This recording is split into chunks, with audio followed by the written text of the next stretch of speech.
हाँ भाई, चलो भाई।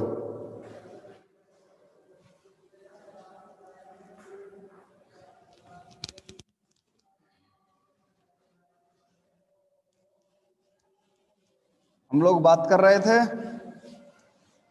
नाभिकीय अभिक्रियाओं के बारे में, हुई थी हमारी बात। नाभिकीय अभिक्रियाओं के बारे में हमारी बात हुई थी।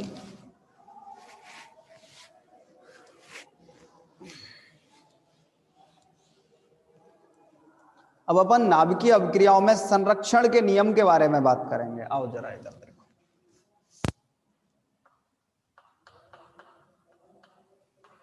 नाभिकीय अभिक्रियाओं में संरक्षण नियम।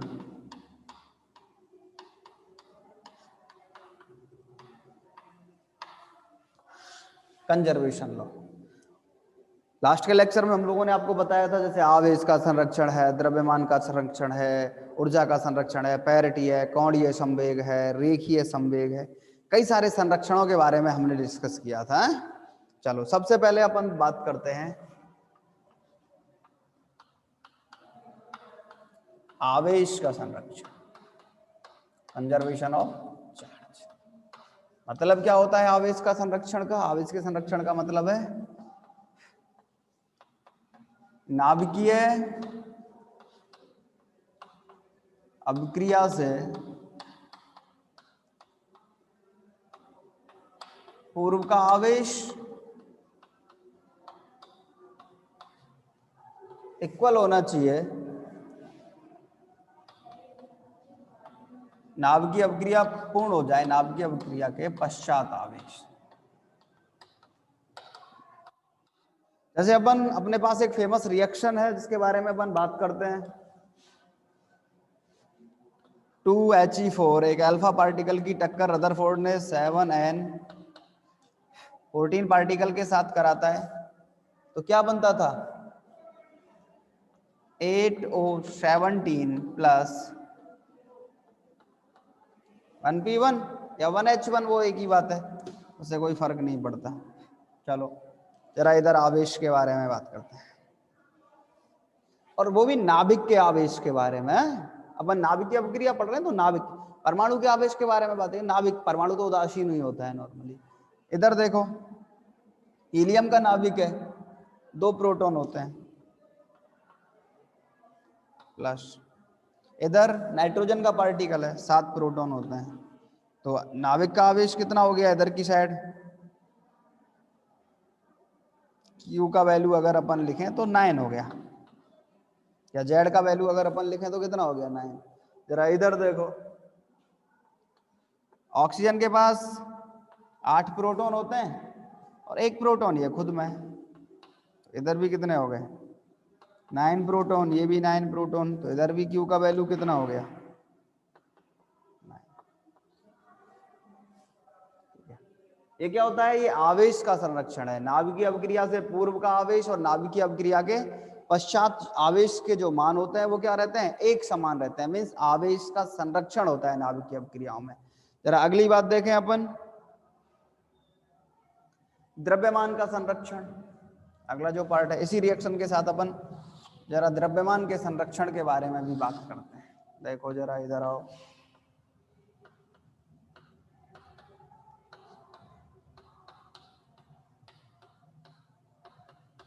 मतलब क्या है द्रव्यमान के संरक्षण का? सारी की सारी प्रोसेस नाभिक के लिए ही है, अपन पहले ही कह चुके हैं। देखो जरा द्रव्यमान के संरक्षण में,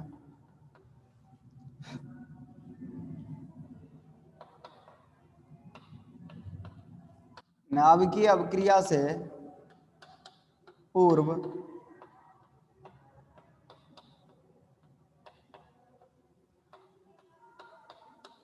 न्यूक्लियनों की कुल संख्या।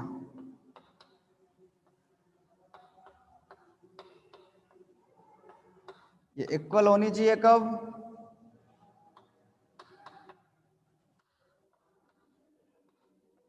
नाभिकीय अभिक्रिया के पश्चात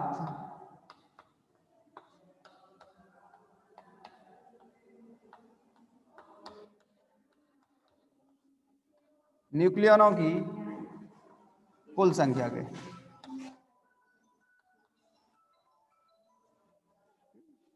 नाभिकीय अभिक्रिया से पहले न्यूक्लियनों की कुल संख्या और नाभिकीय अभिक्रिया के पश्चात न्यूक्लियनों की कुल संख्या, दोनों बराबर होने चाहिए। जरा इस रिएक्शन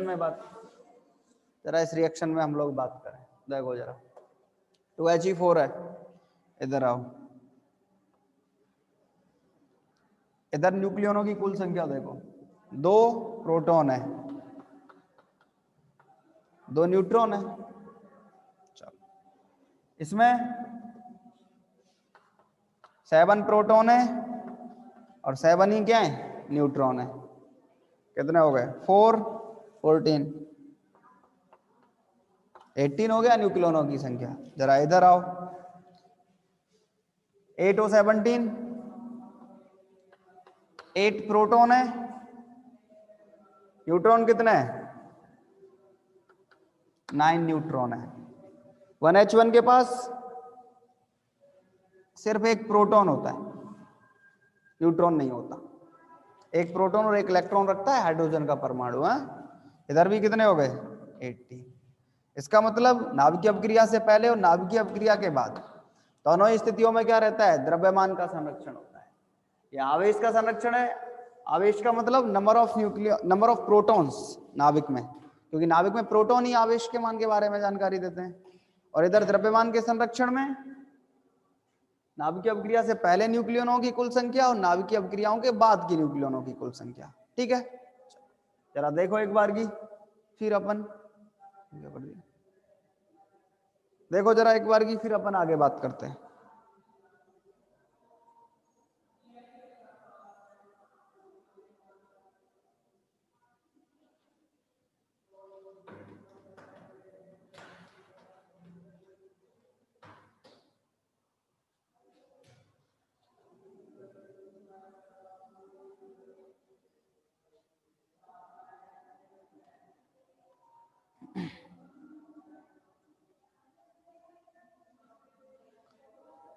चलो आगे बात करें अपन।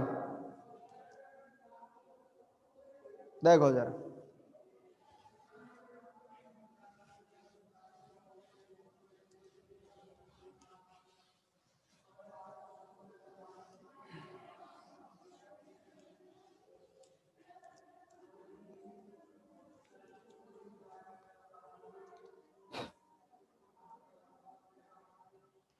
तीसरा देखो, द्रव्यमान ऊर्जा संरक्षण नियम।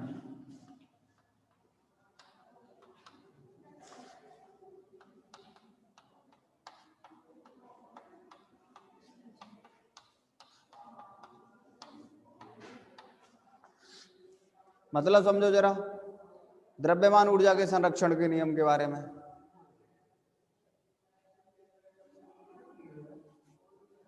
हाँ, द्रव्यमान ऊर्जा संरक्षण का नियम।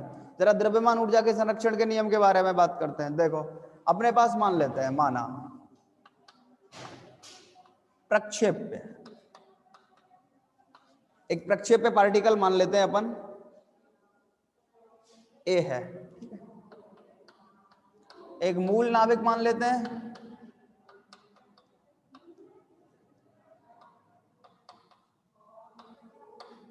एक्स है। ठीक, जब ये रिएक्शन करता है तो एक उत्पाद नाभिक मान लेते हैं,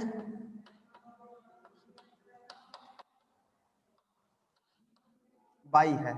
ठीक है, और एक उत्पाद कण मान लेते हैं,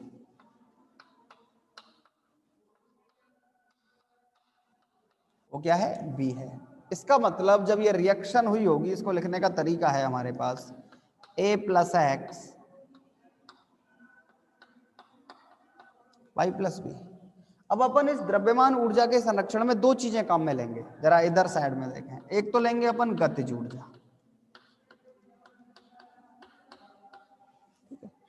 और एक लेंगे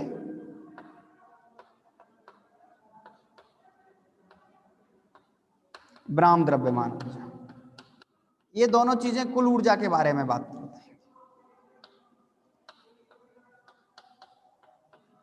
पूरे न्यूक्लियर फिजिक्स में ये चीज हमारे बहुत काम आएगी। कुल ऊर्जा का मतलब क्या होगा, एक तो गतिज ऊर्जा और एक विराम द्रव्यमान ऊर्जा, जो उसका रेस्ट मास है उसके साथ उसकी जो एनर्जी है उसके बारे में बात करेंगे। अपन एक काम और करते हैं, वो काम क्या होता है कि ये जो मूल नाभिक होता है, इस मूल नाभिक को न्यूक्लियर रिएक्शंस में क्या माना जाता है, स्थिर अवस्था में माना जाता है। कि हमारे पास जो मूल नाभिक होता है वो रेस्ट स्टेट में रखा रहता है, और रेस्ट स्टेट में है तो इसका जो रेस्ट मास है उसको अपन मान लेते हैं mx। ये विराम द्रव्यमान है। एक बात तो विराम द्रव्यमान, दूसरी बात क्या होती है, ये स्थिर होता है। और स्थिर होने का मतलब ये है कि इसकी जो काइनेटिक एनर्जी है, इसकी जो गतिज ऊर्जा है, वो क्या होती है, जीरो होती है। ठीक है, चलो जरा इधर आओ, जरा ए के बारे में बात करते हैं। ई ए, ये ए पार्टिकल है, उसकी गतिज ऊर्जा है प्लस ma²। ये इस पार्टिकल की रेस्ट मास एनर्जी है, स्थिर द्रव्यमान की ऊर्जा है, प्लस एक पार्टिकल ये है mx²। ये क्या है इसकी, ये इसकी स्थिर द्रव्यमान की ऊर्जा है। जरा वाई के बारे में बात करें, E Y plus m/c² plus EV plus mBc²। हमने ये जितनी सारी चीजें मानी हैं, जरा उसके बारे में, यहाँ EA, EV, EY, A, V तथा Y की क्या है,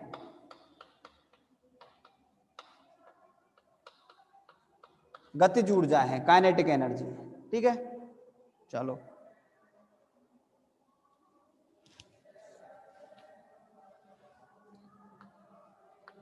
mx² या ऐसे लिखें ma²,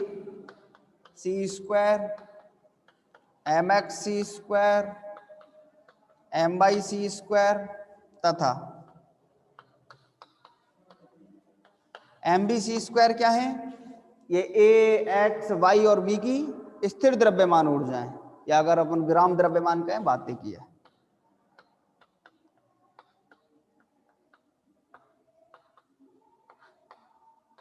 ये उसकी क्या है, विराम द्रव्यमान ऊर्जा।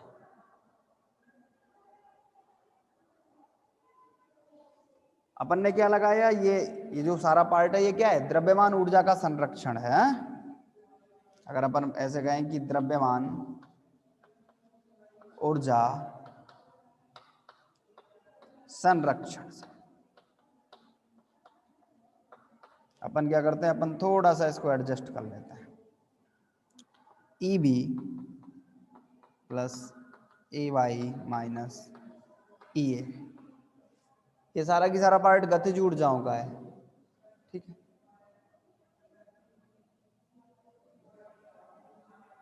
mx plus ma minus my plus mb c²।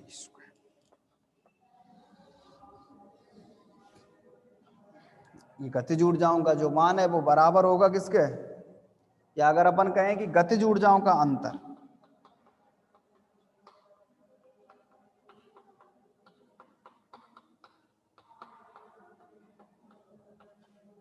ये बराबर होगा किसके, विराम द्रव्यमान ऊर्जा। और ये क्या है, एनर्जी का कंजर्वेशन। ठीक है, जरा देखो एक बार की पूरा एनर्जी कंजर्वेशन के बारे में।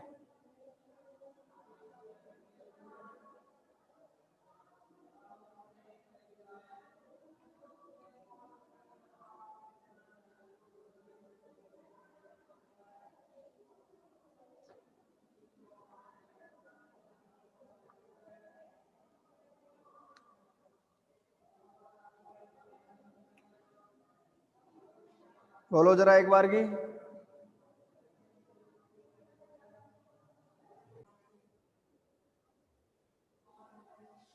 अपन बात करेंगे रेखीय संवेग के संरक्षण के नियम के बारे में।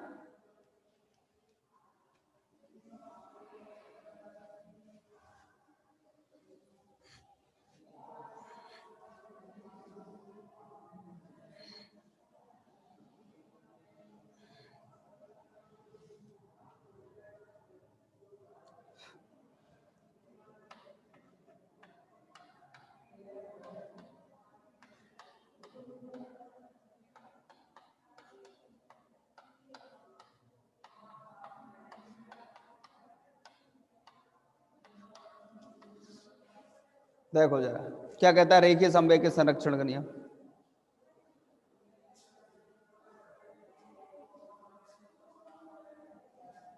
वही सिंपल सी बात,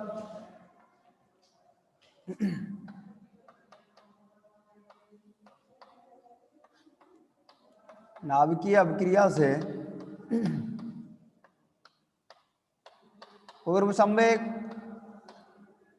कुल संवेग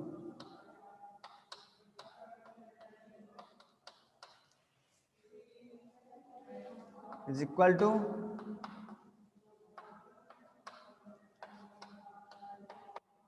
नाभिकीय अभिक्रिया के पश्चात, और वो भी कौन सा, रेखीय संवेग कुल संवेग। अपन जिस रिएक्शन के बारे में बात कर रहे हैं, A plus X equal to Y plus B, इसका संवेग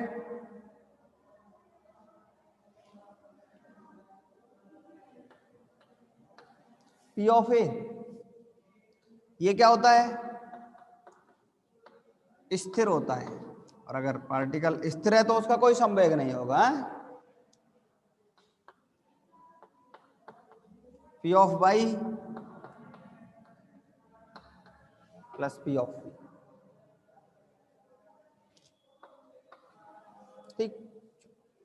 ये क्या हुआ अपने पास, रेखीय संवेग के संरक्षण का नियम। अगला देखो पांचवा, कोणीय संवेग का संरक्षण।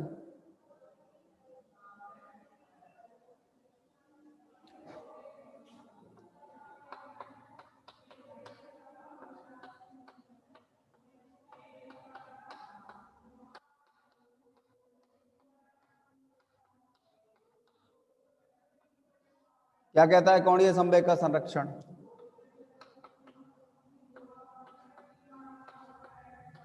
नाभिकीय अभिक्रिया में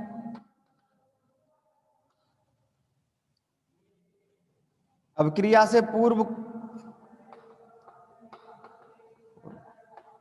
कुल कोणीय संवेग, और कुल कोणीय संवेग में दोनों तरह का कोणीय संवेग होना चाहिए।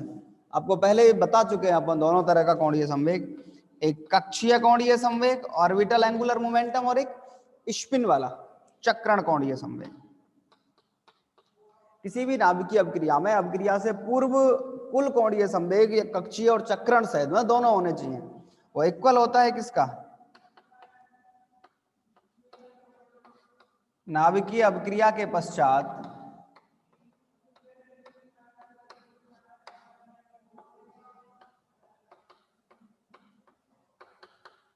कुल संवेग के, और वो भी कौन सा होना चाहिए, कक्षीय संवेग और कोणीय संवेग। ये सारे के सारे वैल्यूज क्या होते हैं, संरक्षण के नियमों को प्रदर्शित करते हैं, ठीक। इसके अलावा एक दो चीजें और हैं जो संरक्षण के नियमों के बारे में बताती हैं। एक होता है जैसे सांख्यिकी का संरक्षण, स्टैटिस्टिक्स का। उसका मीनिंग ये है कि नाभिकीय अभिक्रिया में पहले जितने न्यूक्लियन हैं उतने ही न्यूक्लियन बाद में होंगे। अगर अपन कहें कि अभिक्रिया से पहले न्यूक्लियनों की संख्या और अभिक्रिया के बाद में न्यूक्लियनों की संख्या, रिएक्शन से पहले न्यूक्लियन और रिएक्शन के बाद में न्यूक्लियन। अब नंबर ऑफ न्यूक्लियन से अपन क्या डिसाइड करते हैं? सांख्यिकी के बारे में डिसाइड करते हैं। आप लोग सेकंड ईयर में थर्मोडायनेमिक्स में पढ़ के आए हो, बोस-आइंस्टीन का सांख्यिकी, फर्मी-डिराक का सांख्यिकी। अगर नंबर ऑफ न्यूक्लियंस क्या हो, सम संख्या में होते हैं, तो अपन कह देते हैं ये बोस-आइंस्टीन का सांख्यिकी है। अगर नंबर ऑफ न्यूक्लियंस विषम संख्या में होते हैं तो अपन कह देते हैं ये फर्मी-डिराक सांख्यिकी है। तो नंबर ऑफ न्यूक्लियंस या न्यूक्लियनों की संख्या के आधार पर अपन सांख्यिकी के बारे में डिस्कस करते हैं। आओ जरा अगली बात सुनो, छठवां,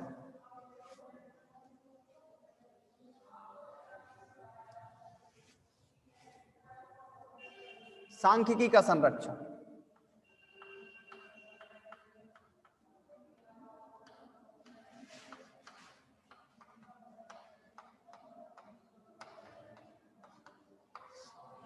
देखो इसका मतलब क्या है, सिंपल सा, नाभिकीय अभिक्रिया से पूर्व का मतलब अभिकारकों में न्यूक्लियंस की कुल संख्या। नाभिकीय अभिक्रिया से पूर्व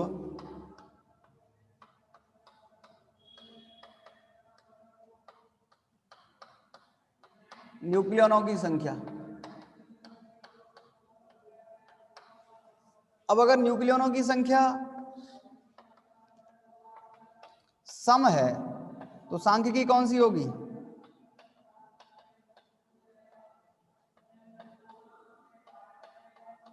बोस-आइंस्टीन सांख्यिकी।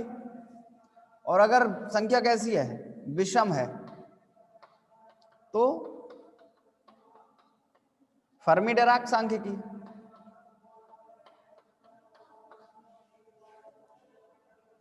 वही संख्या क्या होती है, ये तो अपन पहले भी पढ़ चुके हैं न्यूक्लियनों की संख्या के बारे में, कि नाभिकीय अभिक्रिया में पूर्व में अपन ने पढ़ा था ना, जब अपन द्रव्यमान के बारे में बात कर रहे थे, द्रव्यमान के संरक्षण के बारे में, उस टाइम अपन ने यही तो पढ़ा था कि नाभिकीय अभिक्रिया से पूर्व न्यूक्लियनों की जो संख्या होनी चाहिए वही किसके बाद होनी चाहिए? नाभिकीय अभिक्रिया के पश्चात होनी चाहिए।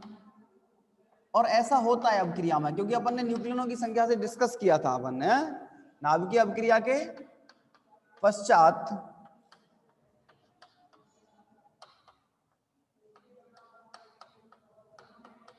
न्यूक्लियनों की संख्या, और ये दोनों चीजें बराबर होती हैं। इसका मतलब वहां जो सांख्यिकी है वो सांख्यिकी इस वाली सांख्यिकी से मैच करेगी, बोस-आइंस्टीन या फिर फर्मी-डिराक। जो सांख्यिकी अभिक्रिया से पहले होगी, अगर मान लो अभिक्रिया से पहले नंबर ऑफ न्यूक्लियनों की संख्या क्या हो, सम संख्या में हो, तो अपन कहते हैं साहब ये बोस-आइंस्टीन सांख्यिकी है। और अगर विषम है तो उसको कह देते हैं फर्मी-डिराक सांख्यिकी है। सेम टू सेम वही स्थिति इधर है, क्योंकि ये जितनी संख्या होती है उतनी संख्या न्यूक्लियनों की इधर होती है, ये अपन पहले डिस्कस कर चुके हैं। इसका मतलब सांख्यिकी का क्या होता है, संरक्षण होता है। तो ये कई सारे संरक्षण के नियम हैं हमारे पास, आवेश, द्रव्यमान, रेखीय संवेग, कोणीय संवेग, सांख्यिकी, द्रव्यमान ऊर्जा, ठीक है, ये नाभिकीय अभिक्रियाओं के संरक्षण के नियम है। अब अपन जरा, अपन के पास जो काम की चीजें हैं वो नाभिकीय अभिक्रियाओं की, वर्ड आता है नाभिकीय अभिक्रियाओं की शुद्ध गतिकी। शुद्ध गतिकी का मतलब यह है कि नाभिकीय अभिक्रियाओं से कितनी ऊर्जा निकलती है, वो विखंडन की एनर्जी कितनी है, उसका वैल्यू क्या है। फिर एक वर्ड आएगा अपने पास दहली ऊर्जा, थ्रेशोल्ड एनर्जी। दहली ऊर्जा का सीधा सा मतलब यह है कि नाभिकीय अभिक्रिया को स्टार्ट करने के लिए कितनी एनर्जी चाहिए, जरा उसके बारे में डिस्कस करेंगे अपन, है? और वो भी अपन नेक्स्ट लेक्चर में अभी करने वाले हैं। एक बार की आप लोग रिजॉइन करें, फिर अपन आगे की बात करेंगे।